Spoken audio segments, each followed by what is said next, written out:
Welcome to round 3 of the Parenting Roundabout podcast for the week of November 30th. I'm Nicole Erdix, and I'm here with Terry Morrow. Hello. And Catherine Haleko. Hello. We're moms of teens and young adults, and when it comes to parenting, we've been there, done that, bought the t-shirt. But we're still waiting for that day when we'll reach the finish line and have no further need to lay down in a dark room with a wet rag over our eyes worrying about something or other. Wednesday is complaint day here on Parenting Roundabout, and today, an article on pandemic firsts kicks off our rant. So there was an article in Scary Mummy called Unwelcome Firsts of 2020.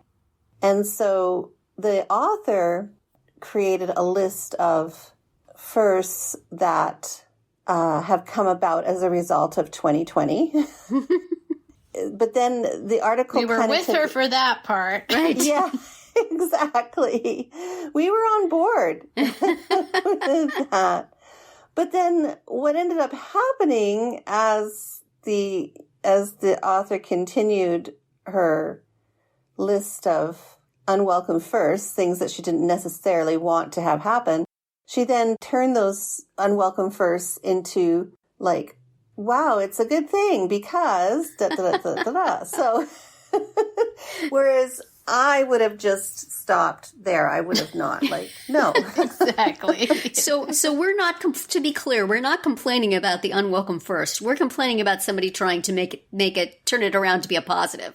Right. Exactly, because I totally agree with... Be miserable with us, dang it. Yeah. How dare you put a positive spin on things? Exactly. So it's like, okay, so for example... Just to give you an idea of what I'm talking about, the author states that she's never showered less, right? So, because we've just been kicking it around home. And so she's never really had, she doesn't feel the need to shower as much as what she used to. However, what she then goes on to say is that she is, at the same time, also more content about how she looks these days. Right? So the not showering equals an increase in her confidence level about herself. So, and then the other one goes on to say, she says, I've never been less physically intimate with my husband, which is just a really complicated sentence to begin with.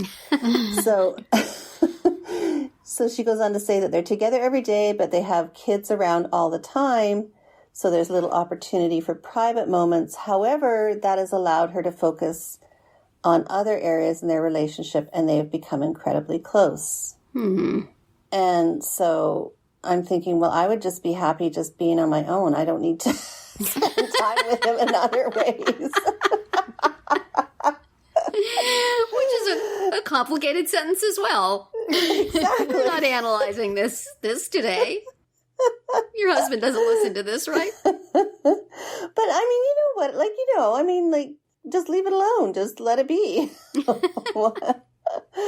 And then, I've never watched more television. And then, of course, but she's also found a way to bond with her daughter.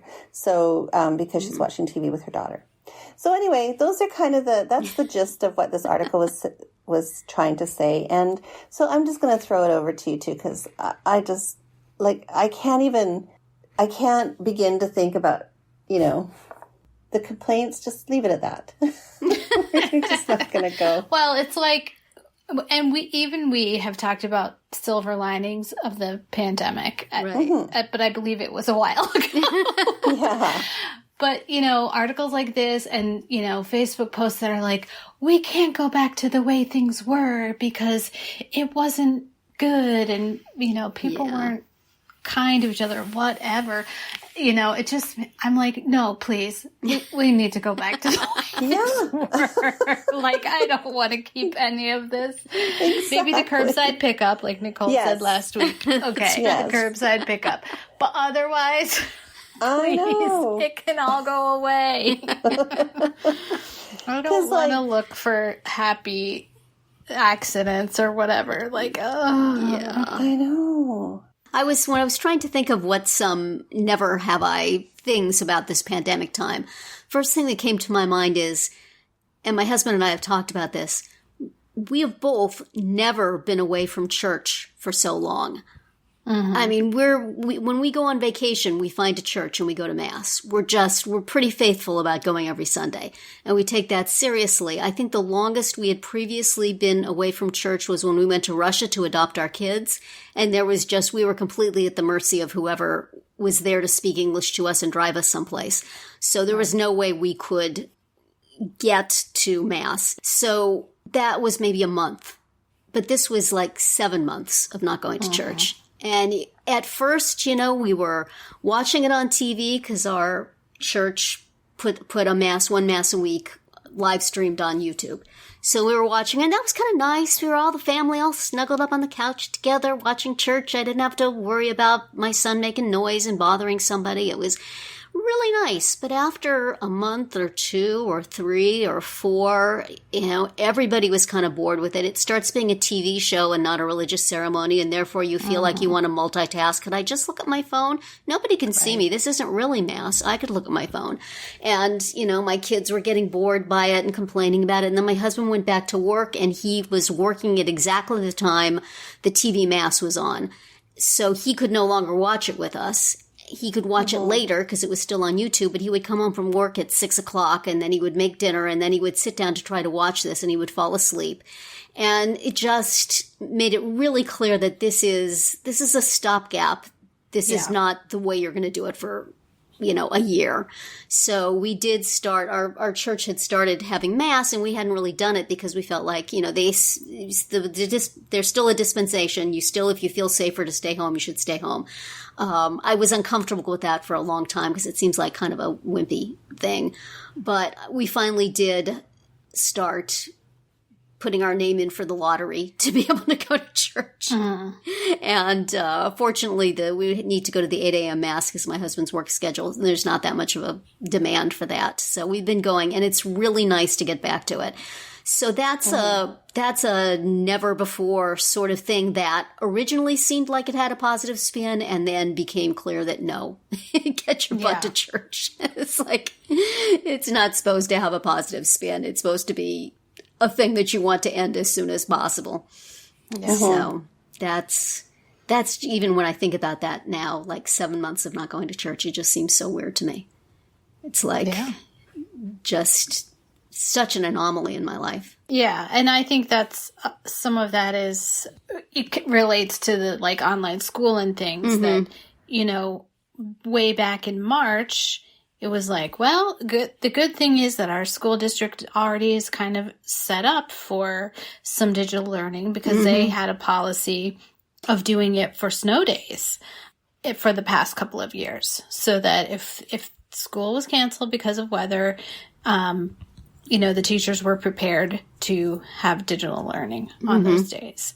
So it was like, okay, well, we can do this, but we could do it for for a few weeks or even a few months, but doing it, carrying on with it is just very difficult for everyone involved. Yeah. And I mean, you could spin that as like, I'm spending more time with my child because we're home together now all the time, and I'm taking a more active role in my child's learning because I see what's going on in the classroom. And that works for like a month. And then after it's like, put this child back in a classroom, please. Yeah. And it doesn't, it never worked in my household because my kid is like, get away from me, basically. Like, please don't bother me. Yeah. The children see no positive spin on any of this. I think so. I mean, I've talked to some parents whose kids like it if they're very independent. Yes. And they're, self-starters, then they like that once they're finished with their work, they can go do something else. Yeah. But the kind of child that I have is not self-starting, let's say.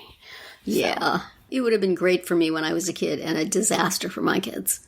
So, well, apparently never been less negative is not a thing that we can say about ourselves in this pandemic.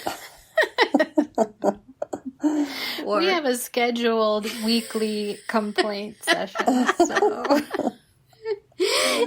Never had such a good attitude. Not us. Never have I talked less on a podcast. Not a problem we're having. And that will be it for today's round 3. Tune in tomorrow when we'll obsess about being alone. And then on Friday to see what we've come up with for our Roundabout Roundup picks this week. Find all our episodes at parentingroundabout.com and talk back in the comments there on our Facebook page or on Twitter, where you'll find us at Roundabout Chat.